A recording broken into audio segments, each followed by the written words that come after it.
What up, YouTube? So we're back with a channel update. Now, I know it's been a while since we've had some activity on the channel. We've had a lot of things change. I bought a house, started a new position at work, just had a lot of shit going on. We've been sick a lot. No COVID, thankfully, but just the family's just kind of been sick off and on for like the last year. So it's kind of sucked, but we're back. We've got a lot to go over in this video.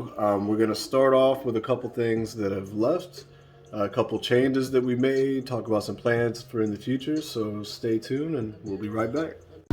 What up, YouTube? So we are here with a new video. We're up here at the airport. So the reason we're here is we're selling the Explorer. We've got a gentleman, Charles, one of our YouTube watchers. He's flown in from Pittsburgh, Pennsylvania. So my wife and I are here at the airport. We're gonna pick him up, go get the title signed over, do some registration, title work to get him back to PA, and gonna kind of say our final goodbyes to the Explorer. It's been a good run. It's been a long run. You know, we've had a lot of fun with it. It just got to the point financially to get any louder with it was going to be way too much money. You know, to upgrade subs would probably been another $4 grand. Then to get more power, you know how that goes. So I mean, I had my fun with it, but except we got the Charger here, and we're gonna do some work with it. Got another plane coming in.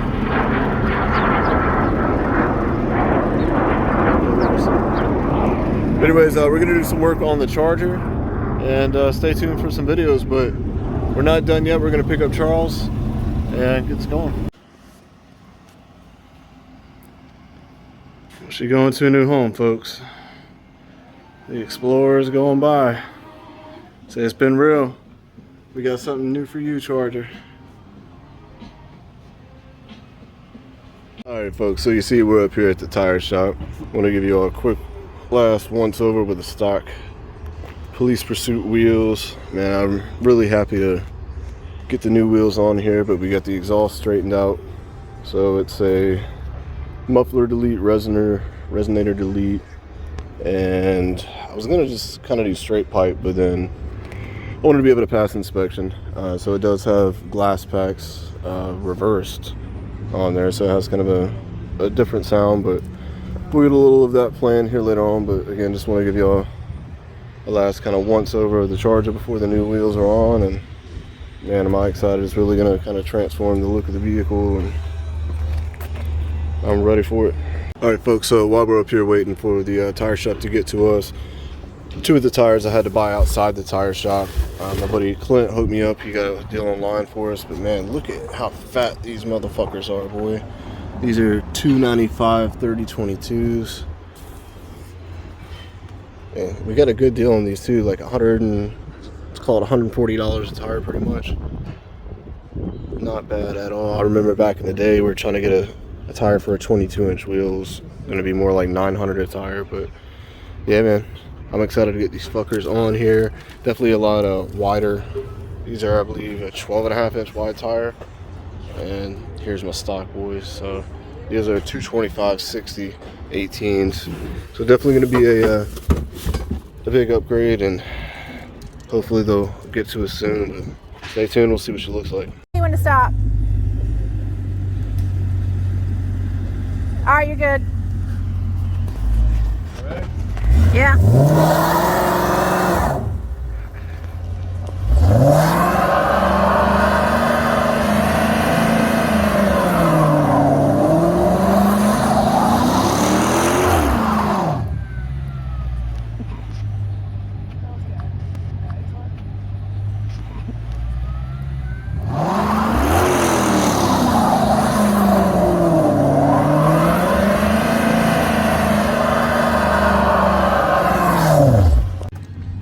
YouTube, so it is that time. We've been waiting. This is my first time seeing the wheels.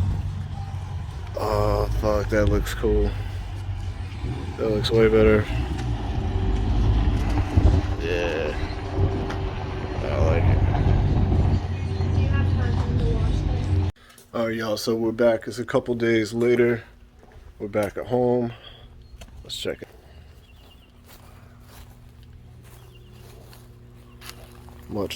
Much better. So this is a staggered setup. They're 22 by 11 rear and 9 in the front. Everything looks to fit just fine. There's not been any rubbing issues.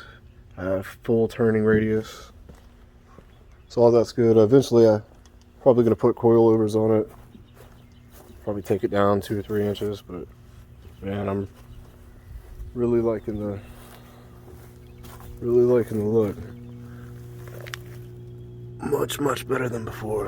A Hellcat replica 22s. I just really like the wheel. I could have done chrome. I could have done like the bronze. I was really debating doing the bronze. I thought that would have been a good look, but to be honest, I didn't want to spend $2,000 on wheels and tires and get something and then not like it. So I went with what I knew would look good on there. I like the black. It kind of keeps the kind of the police theme to it.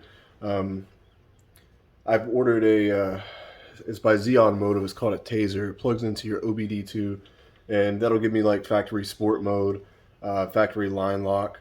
It'll give me the SRT pages, so I'll have 0 to 60 timer, quarter-mile timer, eighth-mile timers. If I had the larger Uconnect screen, it would give me the full SRT pages. You'd be able to see, you know, horsepower, the G loads, all that cool shit that they can do. Unfortunately, I have the smaller one because it's a police pursuit. So I've done a couple things to kind of bring the interior into blah, blah, blah. So I've kind of done a couple things to bring the interior a little bit more up to date. Now, again, this is a 2014, so it's not that old, but it's 2021. And, you know, the Teslas have the 12.8-inch screens. The new Ram TRX have these massive fucking screens. So I looked into doing just the 8.4-inch, you know, Uconnect for the factory, but to do so is like $1,500 because you got to replace the entire trim bezel. Then you got to get the unlock codes for the radios. So if you buy it used, you may run the risk of spending all this money and then not being able to unlock it and actually use it in the vehicle. So we know I am going to be putting a smaller system. I still want some loud doors, and you know, we'll have the 215. So we'll have something kind of a sound quality build instead of an SPL build this time around. But we're going to take a quick pause there. I'm going to run you over to the car, and I'm going to show you what I've been going on about. All right, so we're in the Charger now. Of course, there's a fucking glare, and the sun's going to be coming through right here. But again, we've got, you know, the factory. Crank it up for you real quick. Yeah, we have got the factory. I think it's like a 4-inch, you know, little bullshit display. So nothing cool there. But when I get the Taser, it's actually supposed to have been delivered a few days ago. But unfortunately, there were some delays with shipping. But so it was actually out for delivery today. So whenever that comes in, I'll make a full video on how to use the Taser. So if any of y'all have a similar model and you're interested in it, I'll show you the benefits of having it. Give me one sec. We gotta get some air going. All right. So anyways, I got my backup camera up here. Something happened with it recently. I don't know. There's all these fucking spots. I thought maybe it was some tire rubber, but I cleaned it off and I don't know. But anyways, we got the GPS up there. So kind of a small screen, right? So we talked about how big the Teslas were. So I was like, you know what? Let's do a 12.9-inch iPad Pro. So that's what we got in here now. The main reason for this is I want a large screen for one, but when I'm driving, right? So I want to be able to play music. And the majority of the time I end up using YouTube, right? I have my mixes, I play them. Once I get the system in here, I'll have the head unit kind of down here, the smaller Pioneer multimedia unit like I had in actually the same one that I had in the Explorer. So that'll kind of take care of it. It'll play through Bluetooth to the iPad. But the cool thing about it is I can go split screen and I can have nav up. So if I'm driving and I want to have my nav up and I want to be able to play YouTube, I don't want to pay for YouTube Premium because, you know, who the fuck wants to pay for it? So I still want to be able to play my music. This way I can have my music going. I can have, you know, my map up and GPS, whatever. And it kind of looks cool. So I like it. Again, it's a 12.9-inch. I ordered this. It's called a tack form mount. This actually made out of some kind of metal. So it's not a plastic mount. And it actually screws in. So I screwed it. I don't know if you can see it down here to the center channel. But I like it. Again, it's something small that I can do in the car. But, I mean, it's sturdy. It doesn't really go anywhere. But yeah, I'm gonna head over to my boy DJ's house here soon. We're gonna take a look at these doors, see how many 8s we think we can cram in. What I'm planning to do, what I'd like to do, would be maybe 3 or 4 8s, a couple tweeters in the front doors, and then in the rear door, actually looking into the custom speaker pods. It's a single 8 for the rear doors. I don't really need it a lot in the rear, but I'd like something back there, right? So I'll have an 8 per rear door, like I said, maybe 3 or 4 8s per front door, and eventually I'll probably build out the rear deck as well, because again, I still want something loud. I like music. I haven't stopped liking music, and I want the shit to be loud and clean, you know, at least as loud as the Explorer. I'll be using the same Apocalypse 300x4s on it. You know, probably use one amp for the rear doors and then another amp for the front doors. I may eventually have to get a third mids amp, you know, to spread out the load, or maybe put it just on tweeters. We'll see. But I'm excited to kind of get back into it. I've got a new lithium bank ordered. Actually, it's in. We're waiting on the bus bars so we can build it. I've got my bass amp already. We got a Wolfram 8K that we're going to put in here, and we'll go from there. But again, I appreciate everybody checking that out, and stay tuned. There's going to be hopefully a lot more updates. We'll have some shit going on to the personal car. Once I get everything up and running in here, that'll get me back out to the shows to meet up with more of you, see some of your builds, get some content, and just kind of keep it going. So I appreciate everybody. Thanks for not just running away. I know we've not had a whole lot of activity in recent months. You know, life happens, but we're trying to get back into it. I appreciate it. Hope everybody has a great weekend, and until next time, peace.